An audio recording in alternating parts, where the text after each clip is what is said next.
What if you could shift how the world sees you from mere optional to irreplaceable? What if your presence alone made people pause and take notice? These 12 keys don't just boost your unshakable confidence, they make you unforgettable. 12 keys to make them see you as a luxury, never as an option. This is not your typical motivational video. This is a wake-up call for those who are ready to break through their limits and step into the life they truly deserve. If you're searching for true wealth, lasting success, and deep inner happiness, then don't blink, don't miss a single second. Because near the end of this video lies timeless wisdom success secrets that few have ever heard. That final part might just be the turning point in your life, if you have the patience to absorb it fully. And if you're ready to make a change, hit subscribe so you don't miss this journey of growth. Comment, "I'm ready for success and happiness," to mark the beginning of your transformation. And watch until the very end, because the real value lies in what you haven't heard yet. We're not here to entertain. We're here to help you become the best version of yourself. Start right now. Your success won't wait. What if you became the kind of person people don't? Just they, not a backup plan, not a mere option, but the standard in a world addicted to speed, noise, and validation? There's something rare, almost untouchable about someone who moves with quiet, unshakable confidence, who doesn't beg for attention, but commands it by presence alone. Want. Remember, this episode isn't about playing games or manipulating perception.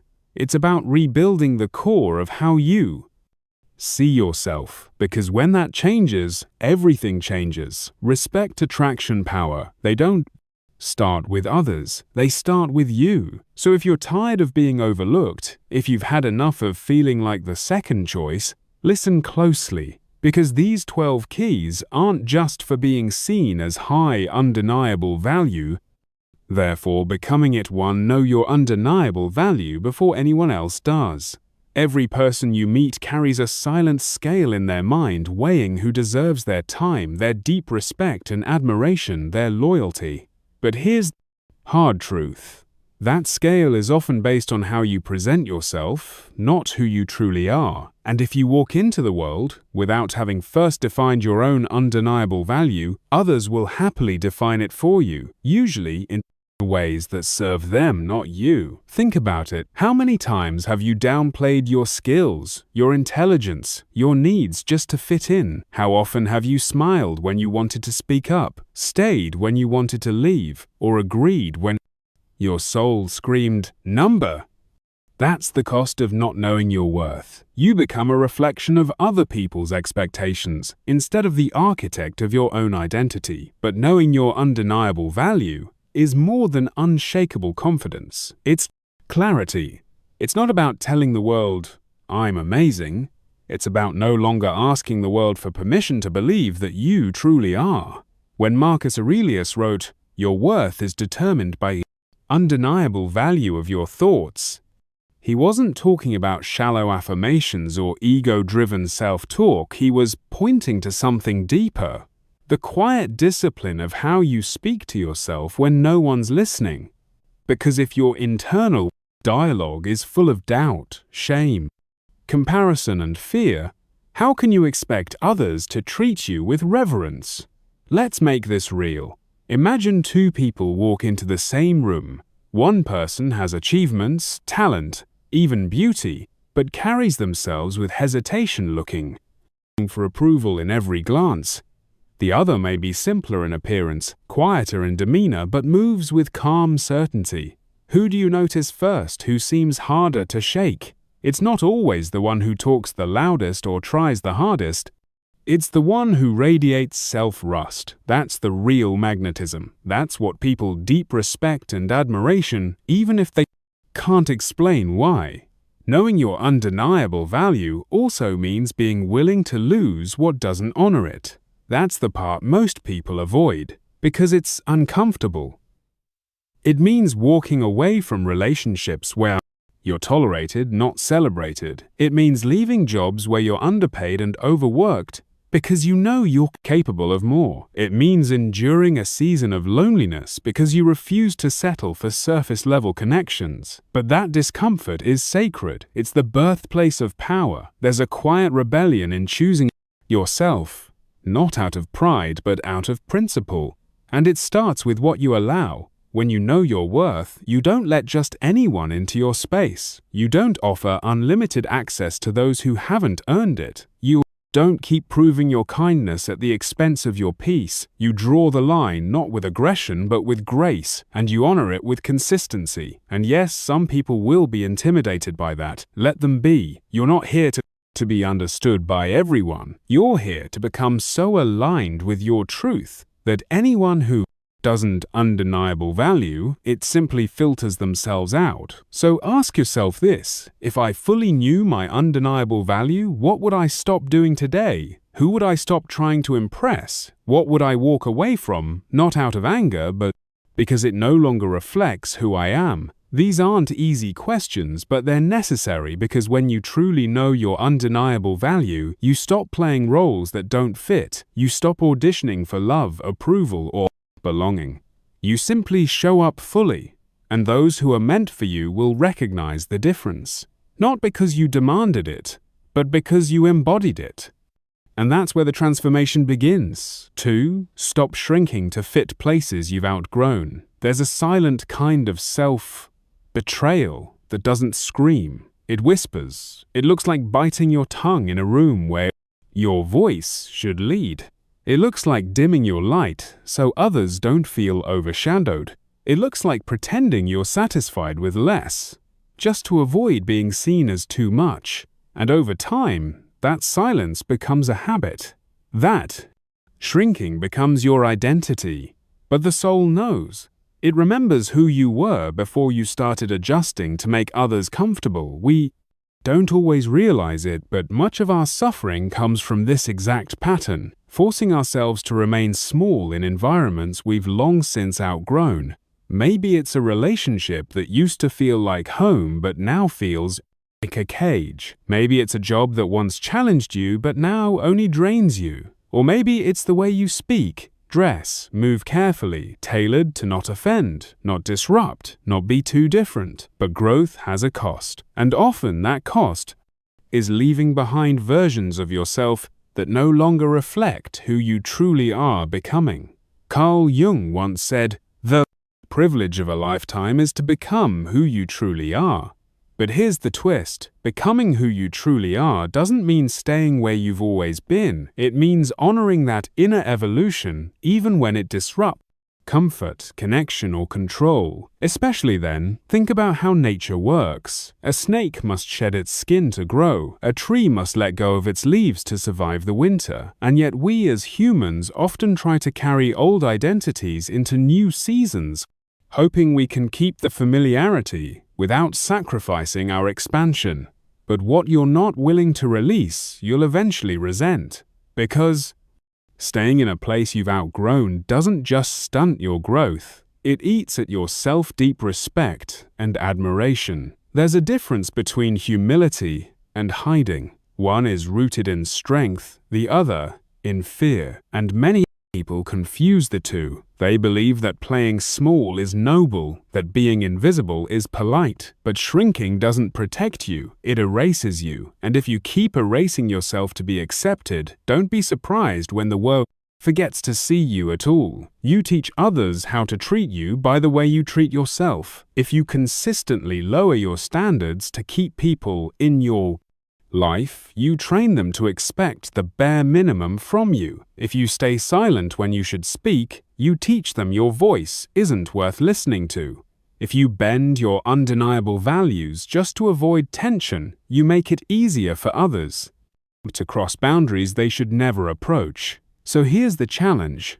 Where are you still playing small? What environments are you still clinging to because they feel safe, even though they no longer serve you? And more importantly, who could you become if you finally stopped apologizing for your growth?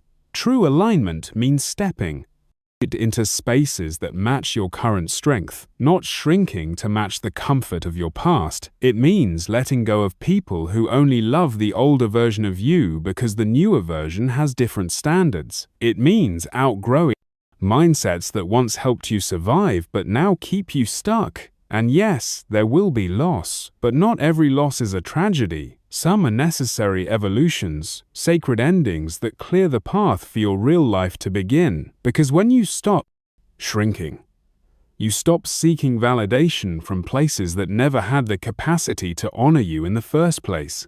You stop dimming your light to fit into rooms you were meant to redesign, not adjust to. This isn't about arrogance, it's about authenticity.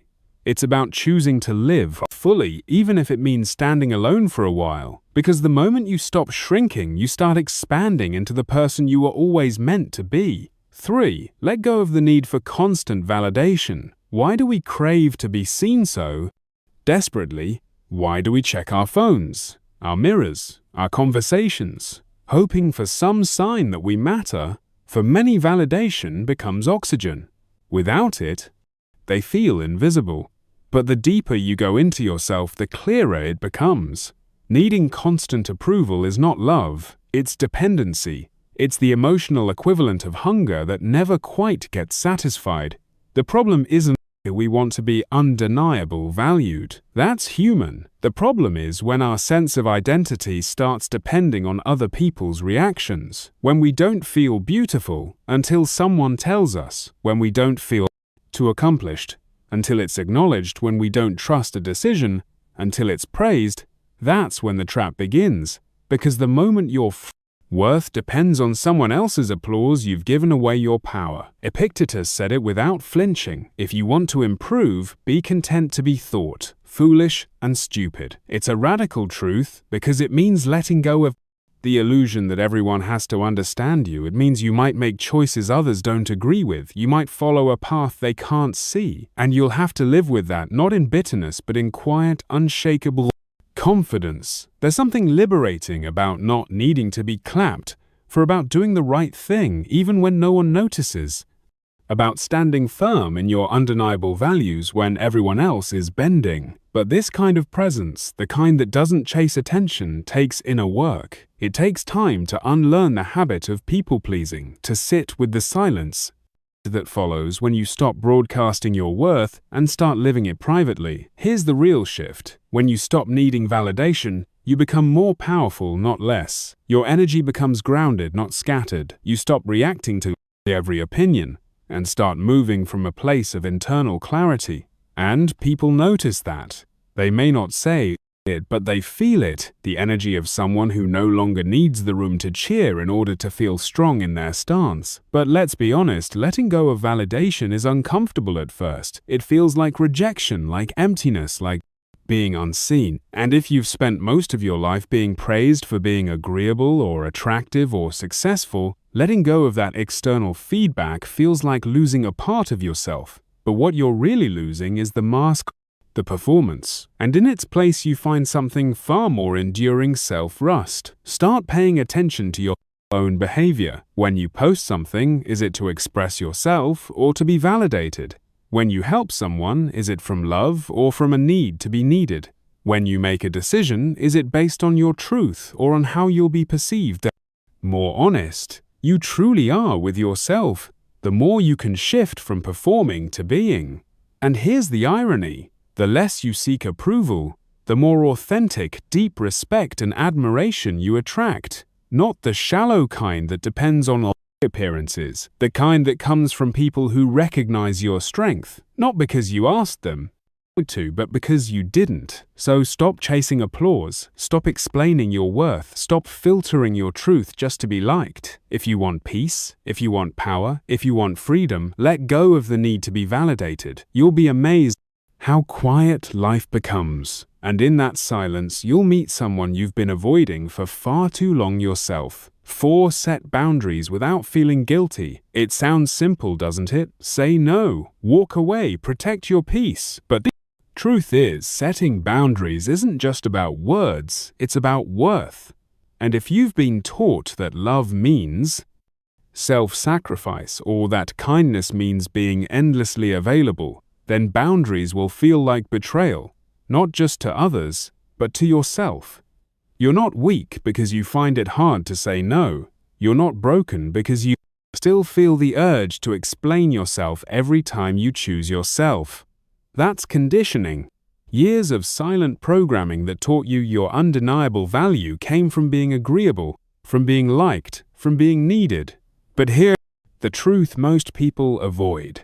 If your love is only appreciated when it's given without limits, then it was never truly seen, only consumed. Seneca once wrote, "You must live for yourself. If you wait for others to live for you, you'll die waiting." And that might sound harsh, but it's honest.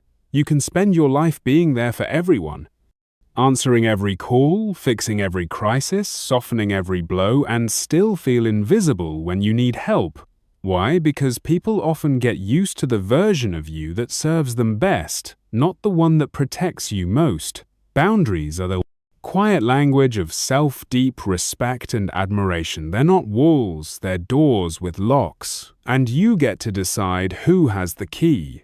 You get to decide who gets your energy, your time, your presence. Not everyone deserves full access. Not everyone has earned it. And it's not cruel to admit that. It's clarity. Imagine your energy as currency. Would you hand out $100 bills to every stranger who asks? Of course not. But every time you say yes out of guilt, every time you overextend to avoid conflict, that's exactly what you're doing. You're spending your peace on things that don't nourish you, and in the end that leaves you emotionally bankrupt, exhausted, resentful, and quietly angry at yourself for letting it happen again.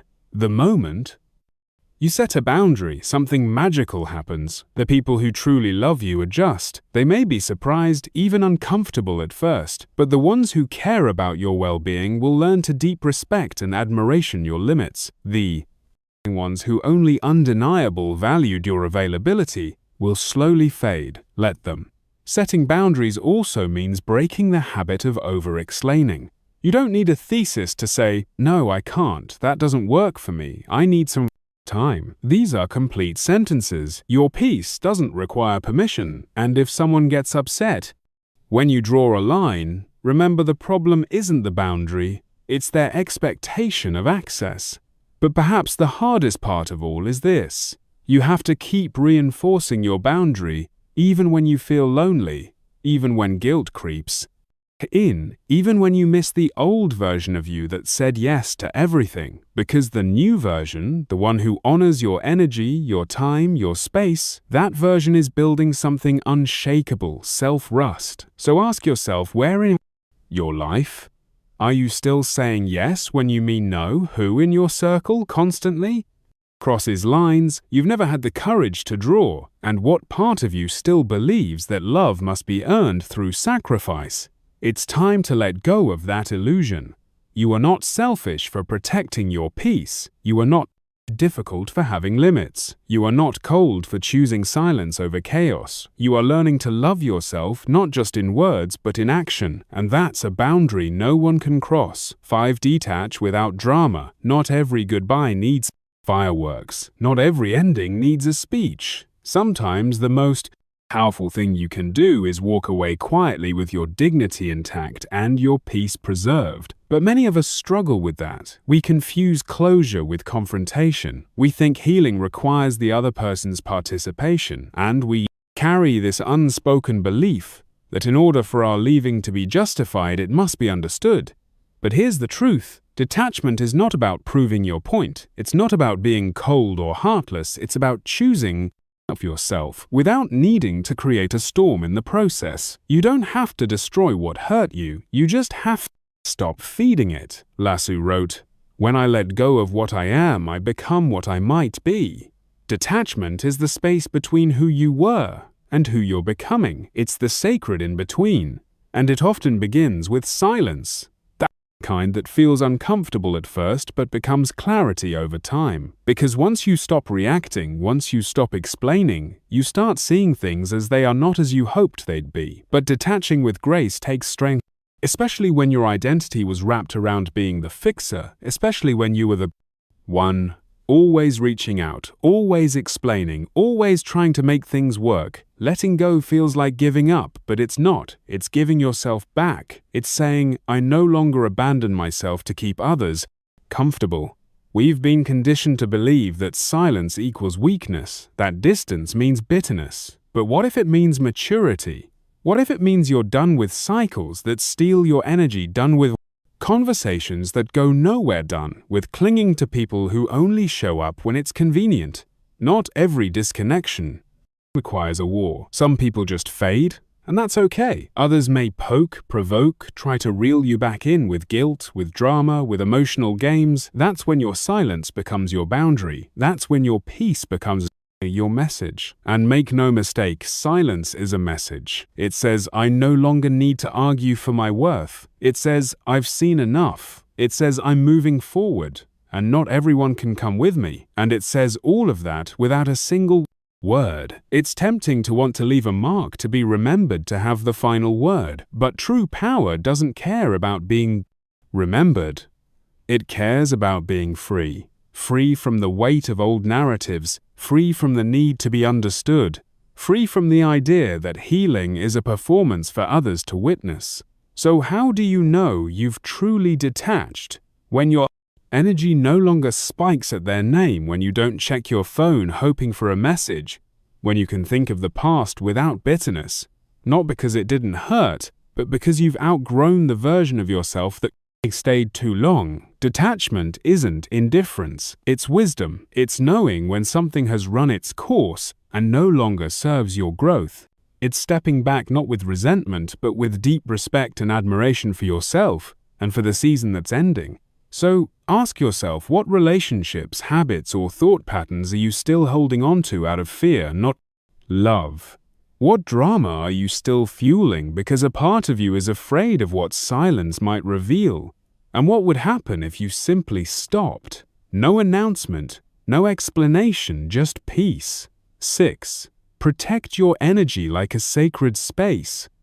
There's a reason you feel drained around certain people. There's a reason some conversations leave you heavier, not lighter. Your energy isn't infinite, it's a sacred currency. And just like you wouldn't leave your front door wide open for anyone to walk through, you shouldn't leave your emotional and mental space unguarded. Not everyone deserves access. Not every interaction is worth your inner peace. Jim Rohn once said, "You are the average of the 5 people you spend the most time with." It's not just a catchy phrase, it's a reminder that your environment is shaping you every day, often in ways you don't even notice.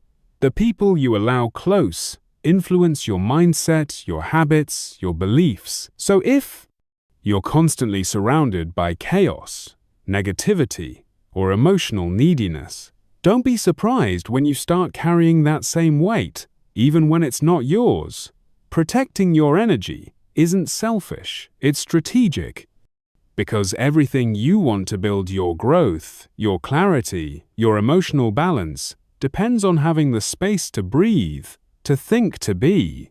If your life is filled with noise, you'll never hear your own voice. If you're always reacting, you'll forget how to feel. Start looking at your energy like a garden. What you feed grows. What you neglect dies. Who and what you allow in either nurtures your spirit or tramples it.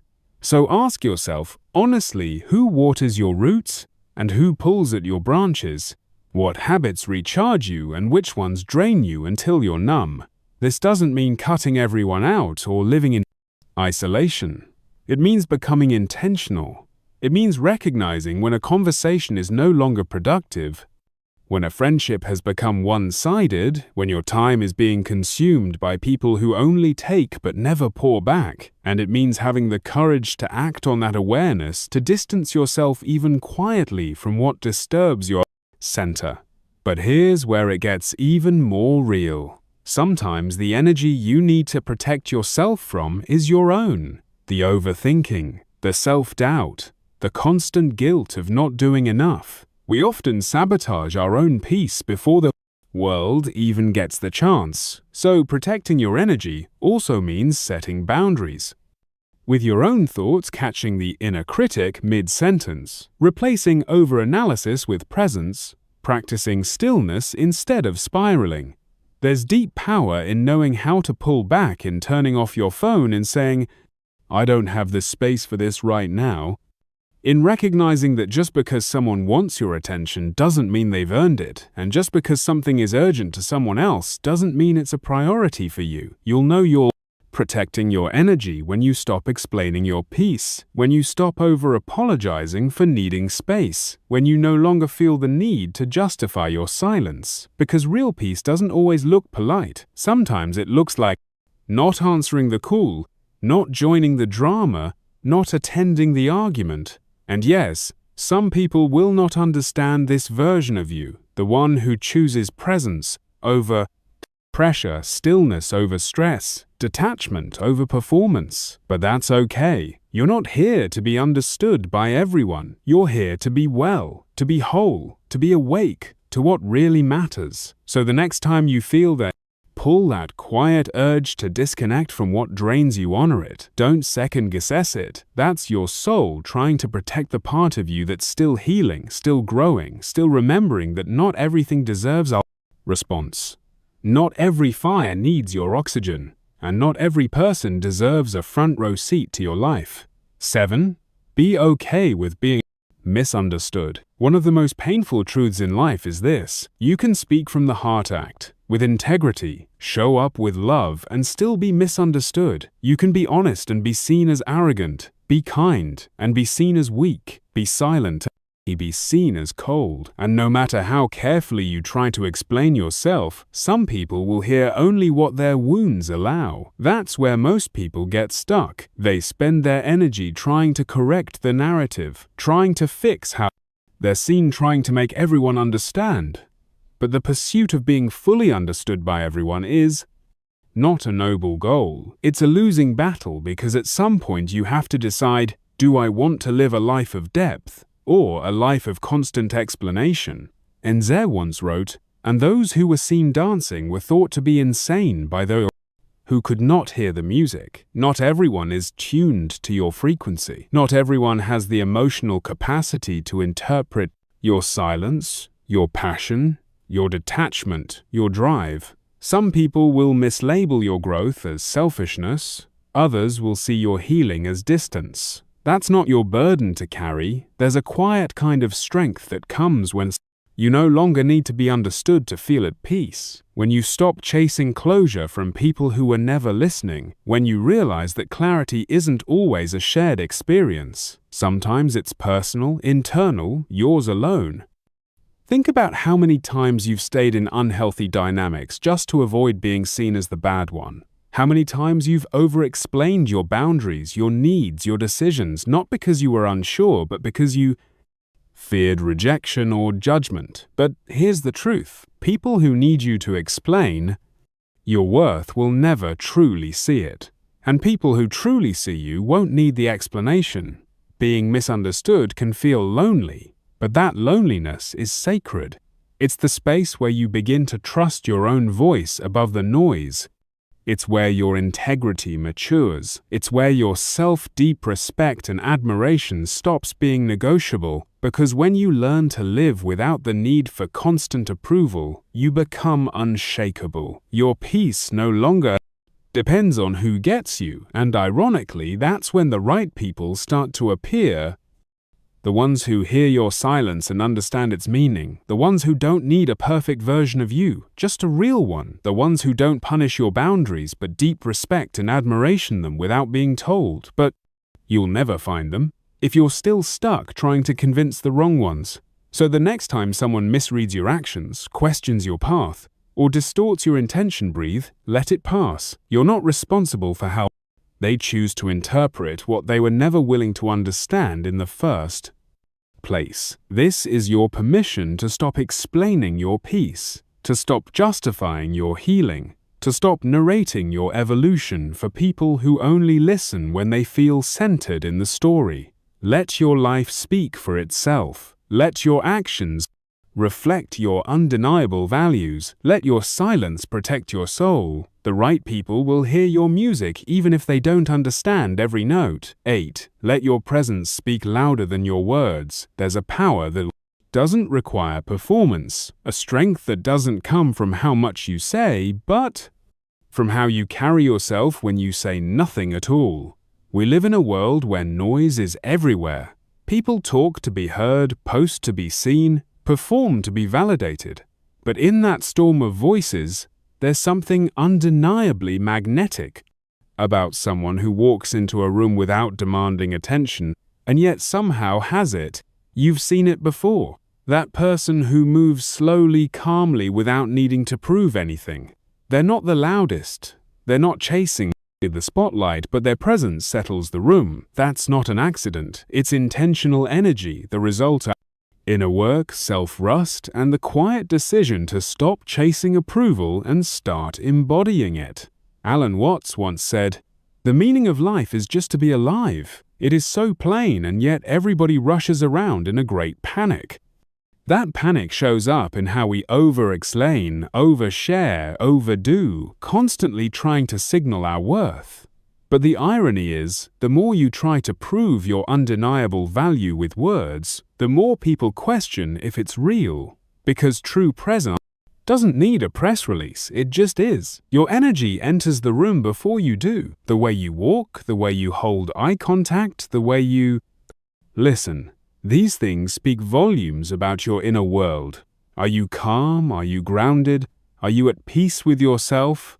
Or are you still fighting for space in a world that hasn't yet given it to let your presence speak? You must first get quiet with yourself. Strip away the performative layers. Sit with the discomfort of silence. Learn to enjoy your own company so deeply that you no longer rush to fill empty space with noise. Presence isn't about being perfect.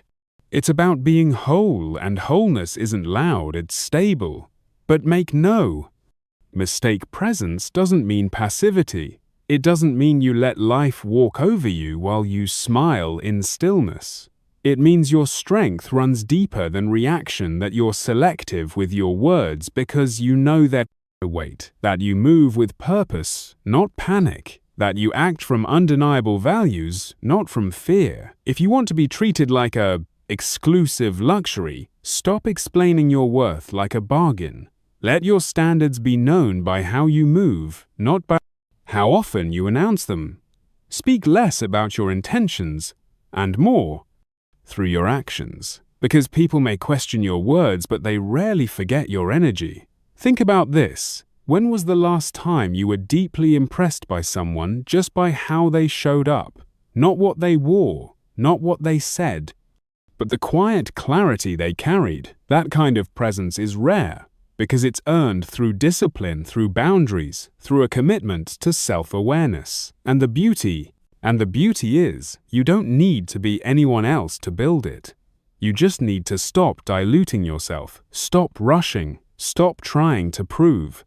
Just be so aligned that your presence becomes the standard, that your silence becomes a language only the right people understand. So next time you feel the urge to overshare, to gain approval, pause, breathe, step into yourself. Your presence, when fully claimed, says everything they need to know. 9. Don't just talk standards, live them.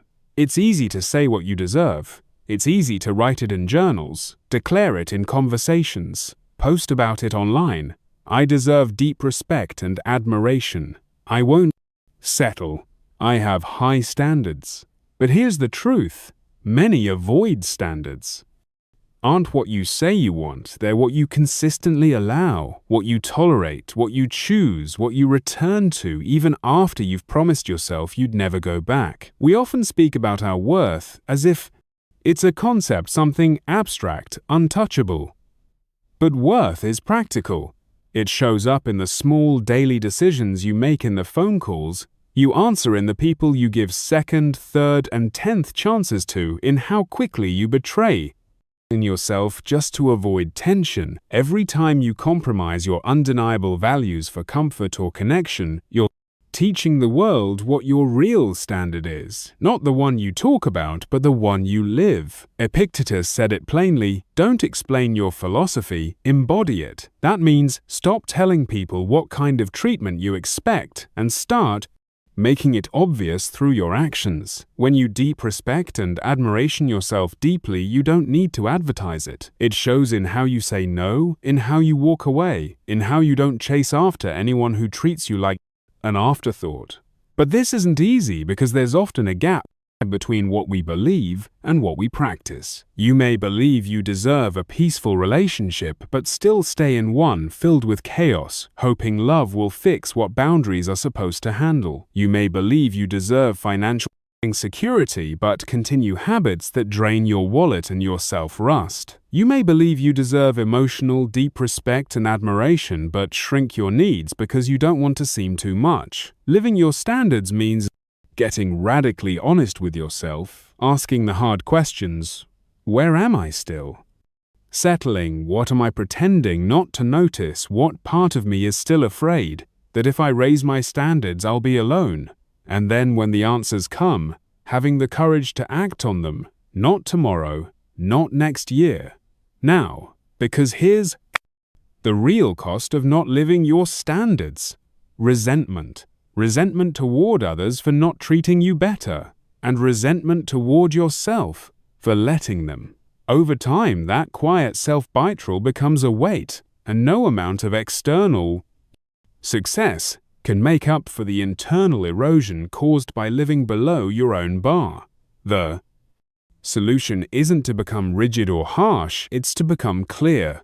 Clear on what aligns and what doesn't. Clear on what you want and what you're no longer available for, and most importantly, clear on the fact that the world doesn't give you what you say you want. It gives you what you demand by the way you live. So if you want to be seen as high, undeniable value, become non-negotiable with your peace, with your time, with your energy. Let people feel your boundaries without you needing to shout them. Let your daily choices reflect a deep, deep respect and admiration for your own journey. Because when you live your standards not perfectly but consistently, you no longer need to convince anyone of your worth. They'll see it or they won't, but either way you'll feel it 10. Be unavailable to inconsistency. One of the most powerful decisions you will ever make is to stop entertaining half-eff effort. Because inconsistency is not confusion, it's communication. And people will always test your boundaries, not with words, but with behavior. If someone keeps disappearing and reappearing in your life, if they make promises in the light and disappear in the dark, if they give just enough to keep you hopeful, but never enough to feel safe, that's not a gray area. That's a red flag you've normalized. Being unavailable to inconsistency means refusing to participate in patterns that insult your intelligence and drain your spirit. It means you no longer accept breadcrumbs when you've made it clear that you bring the full table. It means you stop rationalizing emotional instability just because the highs are intoxicating, because at some point you have to ask, why am I making room for people who only show up when it's convenient for them? Seneca once wrote, "It is not that we have a short time to live, but that we waste much of it, and we do, especially when we keep emotionally investing in uncertainty. We waste time waiting for mixed signals to become clear. We waste energy interpreting silence, replaying words, trying to decode behavior that's already telling us everything we need to know. But if someone's presence in your life causes more questions than answers, that's your answer. The deeper issue isn't just the other person, it's what part of you still finds comfort in chaos. Inconsistency is often familiar to people who were raised on unstable affection. If love once meant proving yourself, earning attention, or waiting to be chosen, you may now unconsciously associate uncertainty with desire. But that's not love, that's emotional survival, masquerading as chemistry. To truly break this cycle, you have to redefine what connection means to you. Real connection is not built on adrenaline, it's built on emotional reliability. You know what real attraction looks like: peace, safety, Presence. When someone says they'll call and they do. When they don't, just apologize but change. When you don't have to shrink or second-guess yourself to be accepted, being unavailable to inconsistency means you'd rather be alone than be confused. That your self-deep respect and admiration won't bend to accommodate someone else's immaturity. That you're done hoping people will rise to meet your love when they've shown you they can't even meet themselves. It also means holding yourself to the same standard. Are you being consistent with your undeniable values, your self-care, your goals? Because inconsistency starts from within. And if you're still wavering on what you want, still negotiating with your own standards, still choosing comfort over clarity, the outside world will mirror that indecision right back to you. So here's your invitation. Make a list. Write down what consistent behavior looks like to you. Not in fantasy, but in reality. What does it feel like to be deep respect and admiration? What does it sound like when someone honors your time, your space, your heart, and then when you meet someone who can't offer that you walk? Not out of anger, not to make a point, but because your soul has simply outgrown confusion. You are not a maybe. You are not a backup plan. You are not an emotional experiment someone figures out when they're bored. You are either a yes or a no, and anything in between is a place you no longer belong. 11. Stop explaining yourself to people who don't care.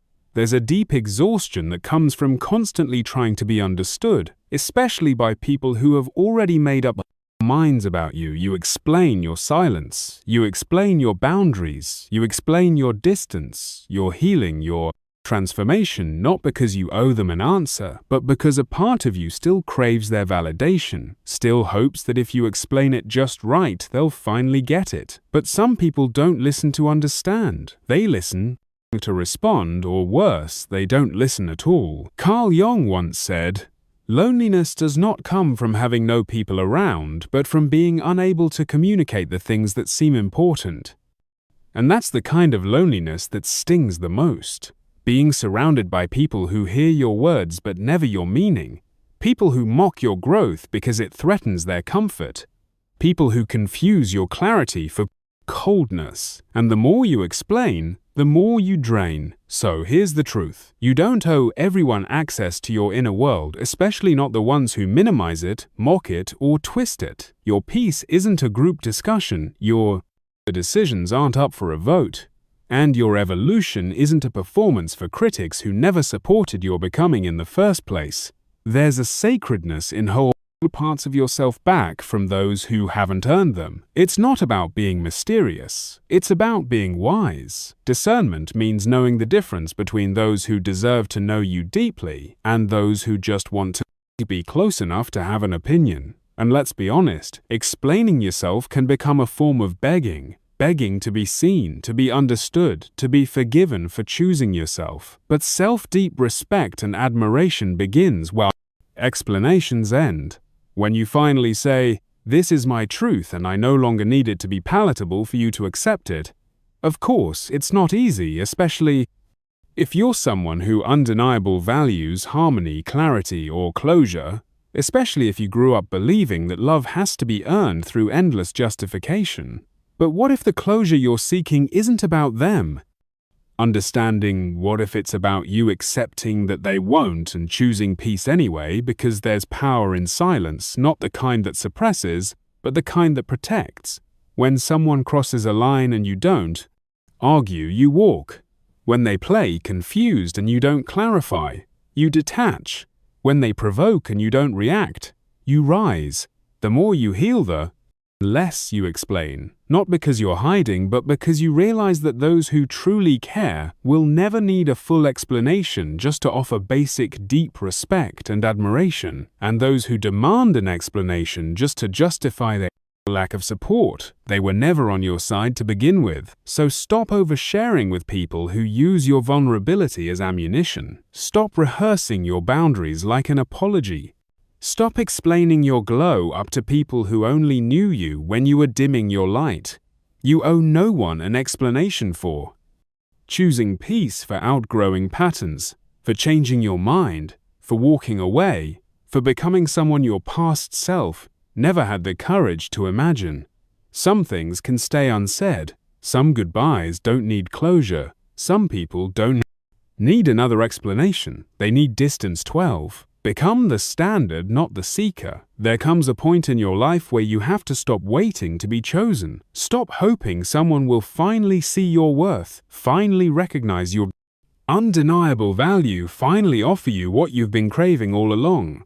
That moment when you stop waiting and start becoming, that's when everything shifts, because you were never meant to beg for attention. You were meant to command it not through force, but through presence, through becoming the kind of person who doesn't chase undeniable value, but embodies it. Nature said, become who you truly are, not who the world expects, not who others find convenient, but who you truly are, underneath the masks, the conditioning, the compromises. And when you do that, something remarkable happens. You stop seeking. You stop trying to fit into places that don't feel right. You stop molding yourself just to be accepted because you're no longer available for anything that doesn't match your energy, your vision, your truth. Becoming the standard means asking more of yourself, not from a place of pressure, but from purpose. It means dressing like you respect and admiration yourself, speaking like you believe in yourself, moving like you know your time is valuable. It's not arrogance, it's alignment, a quiet decision to stop shrinking, stop apologizing, and start living like you. Life is already worthy. Because it is. This also means getting comfortable with solitude. The road to becoming is not crowded, it's quiet, it's filled with days where no one claps for you, where your growth is invisible to everyone except you. But that's where real transformation happens. When you're no longer performing, just practicing the highest version of yourself. It also means letting go of relationships, habits, and mindsets that were built from the seeker's mentality. When you were trying to earn love, prove yourself, make others like you, that version of you had a role. But it's time to outgrow it. Because becoming the standard doesn't mean you think you're better than others. It means you're no longer willing to be less than yourself. And yes, this shift will intimidate some people. They'll say you've changed, and you have. They'll say you've become distant, and you have, from anything that tried to keep you small. But the people who are meant for with you, they won't be repelled by your growth. They'll be inspired by it. They'll rise to meet you there, or deep respect and admirationfully exit. Either way, you're not chasing. So take a moment and ask yourself, if I were already the standard, how would I speak? What would I accept? How would I show up every day? Start doing those things, even if it feels uncomfortable, especially then, because the more you live like the version of you you've been dreaming of, the faster you become it. Not in theory, in reality. You were never meant to be a mere option. You were meant to be the example. So stop waiting to be chosen. Become so whole that others have no choice but to rise or walk away. Become so certain in who you truly are that silence becomes your filter. Become the standard. Good. Because this is the part that most people skip. They listen to content like this. Feel the fire for a moment, they nod and agree, and then they go back to living the same way. But not you, not this time. You didn't listen to these 12 keys just to feel inspired. You listened because something inside you already knew. You've been settling, shrinking, explaining, overgiving, and you're done. You're done being seen as a backup plan, done making excuses for your standards, done tolerating the kind of energy you would never give. This is your moment to rise, not by shouting louder, but by becoming quieter, clearer, more grounded in who you truly are. When you walk into a room, your presence should whisper, "I don't need you to choose me, I already did." That's the kind of power no one can fake. That's the kind of worth no one can question, because it's not written on your profile. It's etched into your character. Remember, this being an exclusive luxury isn't about perfection, it's about being intentional. It's about knowing what you bring and refusing to offer it to those who treat it like a convenience. It's about raising your standards not to impress others, but to protect your peace. So starting today, stop explaining yourself, stop chasing closure, stop making space for energy that only shows up when it's easy. You are the standard now, and when you truly believe that your world starts to shift, people will either meet you there or they'll remove themselves. Either way, you win. And if this episode moved something in you, if it woke up that quiet power that's been waiting for permission to speak, give it that permission. Share this message with someone who needs it. Subscribe so you don't miss what's coming next. And most of all, live it, because the world doesn't need another person waiting to be picked. It needs more people brave enough to become the one doing the choosing. Your journey starts now. Thank you for staying until the end. It shows that you are more than just watching, you are ready to change. If today's message resonates with you, let it be the first step. Because the journey of personal growth doesn't end here. Keep listening for the next videos. Each video is a building block for your inner strength, success, and peace. Don't stop, don't back down. Thank you for choosing to invest in your mind. Keep going deeper, higher, and stronger. Subscribe, turn on the bell, and see you in the next video. You deserve the best version of yourself.